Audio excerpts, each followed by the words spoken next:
बड़ी खबर इस वक्त आपको बता दें, महाराष्ट्र में हनुमान चालीसा विवाद में अब आम आदमी पार्टी की एंट्री हो गई है। जी हां, आम आदमी पार्टी ने ट्विटर स्पेस पर हनुमान चालीसा पाठ का आयोजन किया है।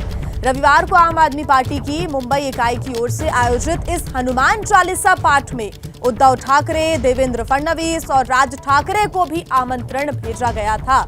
लेकिन आम आदमी पार्टी का आरोप है कि बीजेपी आईटी सेल ने इस आयोजन में बाधा डाली। आम आदमी पार्टी ने कहा है कि बीजेपी, एमएनएस और नवनीत राणा हनुमान चालीसा पर राजनीति कर रहे हैं। ट्विटर स्पेस एक नया फीचर है जिसमें होस्ट के साथ 10 लोग एक दूसरे से संवाद कर सकते हैं और बाकी लोग इससे लाइव जुड़ सकते हैं। होस्ट चाहे तो ऑडियंस को भी बोलने का मौका दे सकता है। और ज्यादा जानकारी के साथ हमारे सहयोगी जितेंद्र हमारे साथ जुड़े हुए हैं। जितेंद्र, आम आदमी पार्टी भी अब इस विवाद में कूदती हुई नजर आ रही है।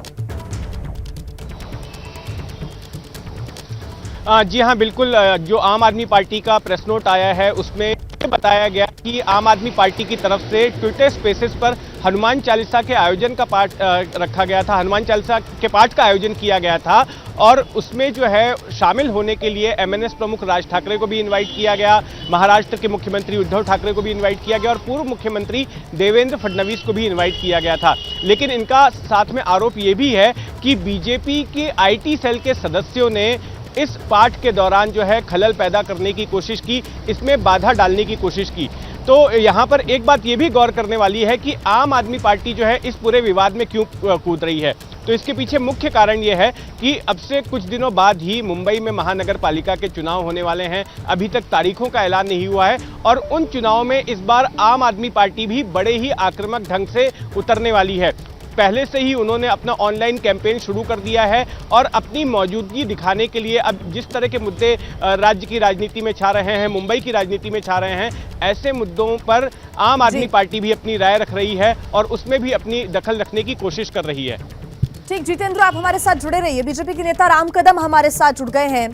राम कदम जी, आपका टेक इस पर कि बीजेपी आईटी सेल ने राम चालीसा के पाठ में बाधा डाली है। आम आदमी पार्टी ने आरोप लगाया है जो ट्विटर स्पेस पर आयोजन किया गया था हनुमान चालीसा का। जब तक आम आदमी पार्टी बीजेपी पर कोई टीका टिप्पणी नहीं करती, कोई आरोप प्रत्यारोप या कटाक्ष नहीं करती, तब तक उन्हें महाराष्ट्र और मुंबई में उनका कोई वजूद नहीं है, उनका वहां पर कोई अस्तित्व नहीं है। तो जानबूझ करके सुर्खियों में आने के लिए इस प्रकार के घिनौने आरोप आम आदमी पार्टी की ओर से लग रहे हैं कि दुर्भाग्यपूर्ण है। कम से कम भगवान को तो राजनीति से दूर छोड़ते। अगर इतनी ही श्रद्धा है तो करते दिल से। इसके पूर्व भी आप और आपके नेताओं का क्या इतिहास है देश ने देखा है। इसके लिए इनके आरोपों में कोई तथ्य नहीं है। पूर्णतः सुर्खियों में आने के लिए और आम आदमी पार्टी का मुंबई और महाराष्ट्र में उनके पास कोई कार्यकर्ता नहीं, कोई जनाधार नहीं है, तो भाजपा पे आरोप करो, अपने आप पूरे देश में पब्लिसिटी मिल जाएगी। इस बहाने से पार्टी को बढ़ावा मिलेगा। ये शुद्रता के विचार मन में रखते हुए इस प्रकार के ऊंचे आरोप लगाने का उन्होंने दुस्साहस किया है। जी राम कदम जी, आप रहे हमारे साथ। देखिए, आम आदमी पार्टी की नेता प्रीति शर्मा भी जुड़ गई हमारे साथ। प्रीति शर्मा, जिस तरह से राम कदम जी कह रहे हैं, आपने सुना होगा, वो साफ तौर पर कह रहे हैं कि सुर्खियों में बने रहने के लिए मुंबई में, महाराष्ट्र में आप लोगों को बीजेपी की जरूरत है, इसलिए इस तरह के आरोप प्रत्यारोप कर रहे हैं आप लोग। आई थिंक अभी सवाल ये है कि मुंबई और महाराष्ट्र को बीजेपी की जरूरत है या नहीं है, क्योंकि बीजेपी यहाँ पे एक अनार्की जैसी सिचुएशन क्रिएट करवा रही है। और चाहे वो कितना भी कहें कि राणाज उनकी पार्टी के नहीं है, बात तो ये है कि किरीट सोमैया रात के बीच जब वो कस्टडी में थे उनको मिलने गए। क्यों गए? इनके नेता क्यों थे राणाज के साथ, क्यों मिलने गए थे उनको रात में? तो क्लियरली बीजेपी यहाँ पे एक law and order situation create कर रही है और इसकी मुंबई को कोई जरूरत नहीं है। हमारे यहाँ कोई यहाँ प्रार्थना करने की किसी को रोक नहीं है, पूरे देश में ही रोक नहीं है। तो प्रीति जी, फिर आप लोगों ने क्यों हनुमान चालीसा का पाठ ट्विटर स्पेस पर ही रखा? ये क्या सिंबॉलिक संदेश देने की कोशिश कर रही थी आप? हम ये संदेश देने की कोशिश कर रहे थे कि बिल्कुल हनुमान चालीसा का पाठ होना चाहिए, सबको करना चाहिए। बहुत सारी जगहें हैं जहाँ पे ये आयोजित किया जा सकता है बिना नफरत फैलाए, बिना लोगों को धमकियां देके। ये जो नेताओं के घर जाके नेताओं को अटैक करना, जैसे अरविंद केजरीवाल जी के घर पे बीजेपी ने एक अटैक करवाया था, फिर शरद पवार जी के घर पे जो अटैक हुआ उसके पीछे भी लोग कहते हैं बीजेपी का ही हाथ था। ये वाली राजनीति के ऊपर उठना होगा। महाराष्ट्र एक प्रोग्रेसिव स्टेट है। ठीक है, जवाब ले लेते हैं, राजनीति खेल जवाब ले लेते हैं। राम कदम जी हमारे साथ जुड़े। राम कदम जी, इस राजनीति को बदलना होगा। ये जो आप लोग राजनीति कर रहे हैं ये ठीक नहीं है, एक तरीके से बदले की राजनीति कर रहे हैं। नवनीत राणा उनके पति जो हैं वो एक तरीके से आप लोगों के इशारे पर काम कर रहे हैं, ये आरोप प्रीति शर्मा लगा रही हैं। देखिए, आम आदमी के नेता के पास यहाँ पे कोई पुरजोर बयान देने के लिए उनके पास कुछ बचा नहीं है।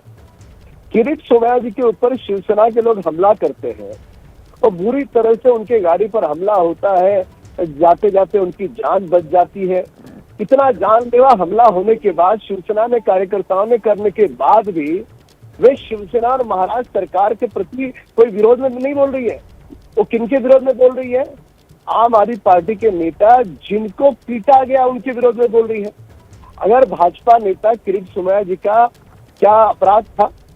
अगर नवनीत राणा जो सांसद है, उनके पति जो विधायक है, जिनको जबरन पुलिस बल का गैर उपयोग करते हुए यदि उनकी गिरफ्तारी होती है और ऐसे हालात में यदि कोई नेता उसे मिलने जाए तो इसमें कौन सा गैर है?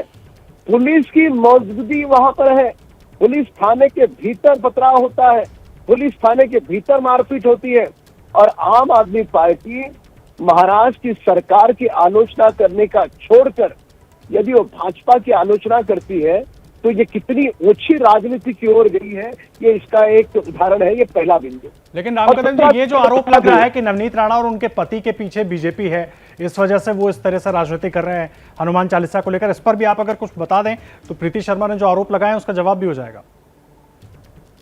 एक तस्वीर बड़ी वायरल सी हो रही थी कि इसके पहले पूर्व जो चुनाव हुए तो उस चुनाव में शरद पवार जी को मिसेस नवनीत राणा जो सांसद है और उनके पति रवि राणा जो विधायक है, दोनों मिले थे और ऐसी खबरें आई थी कि राष्ट्रवादी दल ने उन्हें पूरी तरह से प्रत्यक्ष अप्रत्यक्ष रूप से समर्थन दिया था। वही राष्ट्रवादी दल अब महाराष्ट्र की सरकार की सत्ता में है। अब क्या है यहाँ पर आम आदमी पार्टी के नेता के पास इसका जवाब? इसके लिए ये इसके पीछे है, ये उसके पीछे है, ये ऐसा हम न जोड़े। हम इस बात को ध्यान दें कि नवनीत राणा और रवि राणा ने क्या गलत किया। यदि वो कहते हैं कि हम महाराष्ट्र के मुख्यमंत्री के निवास के बाहर हनुमान चालीसा करना चाहते हैं तो मुख्यमंत्री कह देते बहुत अच्छी बात है, आप आइए, मैं भी आपके साथ करता हूँ, सारा देश उनका स्वागत करता। ऐसा नहीं हुआ।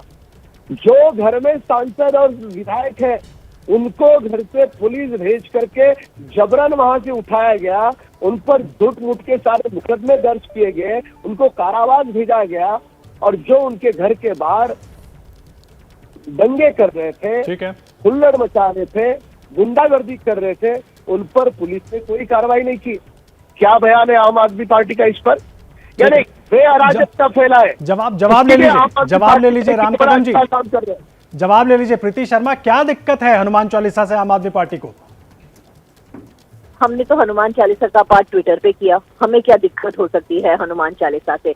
दिक्कत ये है, हमने निंदा की थी कि किरीट सोमैया जी का अटैक हुआ, लेकिन आप देखेंगे कि जहाँ पे भी कोई इंसान गलत काम करता है, चाहे वो रेप अक्यूज हो, चाहे वो डिसरप्टिव अक्यूज हो, उनको समर्थन में बीजेपी तो रैलियां तक निकालती है। हनुमान चालीसा का पाठ करने वालों की तुलना रेप अक्यूज से कर रही हैं। नहीं, मैं ये बोल रही हूँ कि किरीट सोमैया क्यों उन लोगों को मिलने गए जिन्होंने मुंबई को टेरराइज किया। आम आदमी पार्टी ने शुरू से ही मांग की थी कि दोनों राणा को अरेस्ट कर देना चाहिए, क्योंकि वो मुंबई आए हैं यहाँ पे डिसरप्शन क्रिएट करने, मुंबई के लोगों को, नागरिकों को टेरराइज करने, और उनके समर्थन में बीजेपी उतरी है। बीजेपी हमेशा गुंडागर्दी करने वालों के, लॉ ब्रेक करने वालों के समर्थन में उतरती है। और महाराष्ट्र में उन्होंने अपने प्रॉक्सीज इस्तेमाल किए हैं, क्योंकि शायद महाराष्ट्र में इनकी स्ट्रेंथ इतनी नहीं है कि खुद ब खुद वो कर सके। जैसे उन्होंने दिल्ली में एक बार कोशिश की थी अरविंद जी के घर जाने की, तो कभी एसटी कर्मचारी, कभी राज साहेब ठाकरे, कभी राणा, इनके पीछे छुप के बीजेपी यहाँ पे गंदी राजनीति कर रही है, जिससे लॉ एंड ऑर्डर ब्रेक हो रहा है। और बिल्कुल हम निंदा करते हैं शिवसेना सरकार की, एनडीए सरकार की, कि वो लॉ एंड ऑर्डर मेंटेन ही नहीं कर पा रहे हैं। अगर वो अपने सबसे वरिष्ठ नेता शरद पवार का घर में ही प्रोटेक्ट कर सकते, अगर वो जो मुंबई में नागरिक आते हैं या मुंबई में नेता घूमते हैं उनको है। प्रोटेक्ट नहीं कर सकते, तो हम तो डिमांड करते हैं कि होम मिनिस्टर को रिजाइन कर देना चाहिए। ठीक है, लेकिन आप दोनों की बात सुन के मुझे लग रहा है ना कि हिंदुत्व की जो राजनीति है उसकी खींचतान हो रही है। शिवसेना खुलकर कह नहीं पा रही है क्योंकि वो महाविकास अघाड़ी में है, एमएनएस से चुनौती दे दी, उसके बाद अब नवनीत राणा और उनके पति पहुंच गए, हनुमान चालीसा लेकर बीजेपी का अपना स्टैंड है, आपका अपना स्टैंड है। राम कदम, मैं ठीक कह रहा हूं? आप जो बात पे कह रहा हूं आप उससे इत्तेफाक रखते हैं? देखिएगा, अब काफी देर से मैं आम आदमी पार्टी के नेता की बात सुन रहा था। वो बात सुनते समय शिवसेना का कोई प्रवक्ता बात कर रहा है या कांग्रेस दल या राष्ट्रवादी का कोई प्रवक्ता बात कर रहा है, इस भांति, मैं व्यक्तिगत आरोप नहीं कर रहा हूँ, पार्टी के हिसाब से कह रहा हूँ, उस भांति में बात करी है। पूरी तरह से खुल करके महाराष्ट्र में गुंडागर्दी करने वाले शिवसेना का पक्ष यहाँ पे आम आदमी पार्टी ले रही है। क्या मजबूरी है इनकी? क्या कारण है इनका? अगर किसी सांसद को जबरन अगर पुलिस गिरफ्तार करे तो आम आदमी पार्टी क्या उसका स्वागत करेगी? क्या उसके समर्थन में नहीं जाएगी? दल के ऊपर उठ करके लोकतंत्र होता है, लोकतंत्र की रक्षा होनी चाहिए।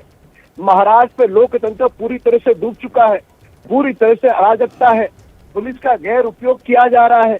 पुलिस महकमे में ये बड़ी चर्चा है कि डीसीपी एडिशनल सीपी के तबादले में 5-5, 10-10 करोड़ रुपए सरकार के लोग ले रहे, और ये हम नहीं कहते। इनका लाडला सचिन वाजे, जो अब इस समय वर्तमान में कारावास में है, उसने स्वयं आरोप लगाए कि 20 करोड़ रुपए उसने शिवसेना मंत्री को दिए। लेकिन सर, और 20 ये भी बताइए ना, इन सब पर तो हम लोग खूब बात करते रहे हैं। महाराष्ट्र में बात विकास की होगी, बात हनुमान चालीसा को लेकर हो रही राजनीति की होगी, किस चीज की बात होगी सर? नहीं, विषय देखिएगा, विकास की ही बात है।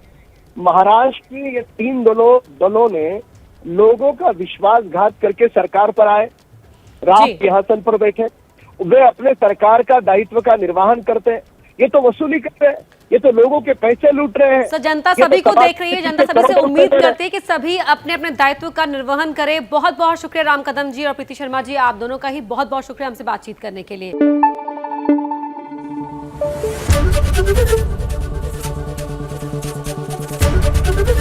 एबीपी न्यूज आपको रखे आगे।